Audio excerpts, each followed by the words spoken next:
Hi, my name is Andrew McLaren, and I want to help you with getting students to line up and follow directions and have good expectations during that time. The main thing that I've realized is that students respond to getting attention. So if we are giving attention to the students who are misbehaving, that's going to lead to them misbehaving more or other students also wanting to misbehave. And also, sometimes they just don't have anything to do. So we can't necessarily get mad at students for not having anything to do and getting bored. So there's two things that we can try here. If you can get going relatively soon after getting them lined up, then what I would do is give them attention for following those directions. And at least in Western society, boys and girls, they've got different societal roles, and boys are oftentimes expected to be more independent and girls are expected to be more compliant.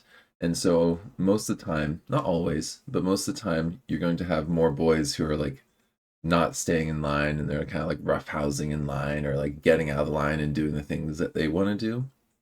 So make sure you're giving positive reinforcement, not just the girls who are following those directions, but some of the boys who are following directions, and trying to be aware of the diversity in the classroom and giving that positive reinforcement to different groups that are within the classroom.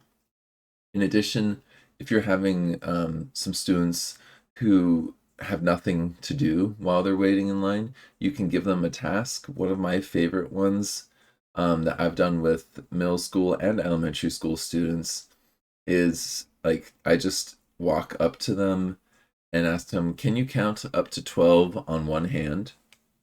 And some groups that I've worked with have had this background information where they already know about the counting system where you count up to 12 on one hand, like so, and then this is 12, and then 13, 14, 15, 16, 17, 18, 19, 20, 21, 22, 23, 24. So you can get up to 24 that way, and then you can extend that by giving them other things, other numbers that they could count up to. So you could say, okay, can you show me what 32 looks like using that counting system? Or can you show me what 18 looks like? And can you subtract 5 away from 18 and show me what that looks like? Um, so you can give them a number of different math problems with that base 12 system. And I've had students respond to that, showing me different ways of counting using their hands that are different than that system. And you can honor that and interact with that and ask them questions about that. So if there's not really anything for them to do immediately, you're going to have students misbehaving. And so if you can find something that's easy, that requires no supplies, to get them engaged, that's fantastic. I've also seen some teachers do telephone games of telephone that go down the line. That, in my opinion, is not ideal because not everyone is doing something at any moment, and you can, by doing the numbers thing, get them to ask each other some questions, and get them to see what other numbers they can come up with and compare.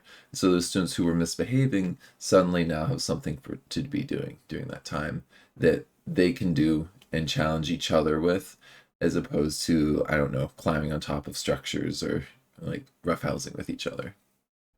So give them good ways of interacting and reinforce positive expectations.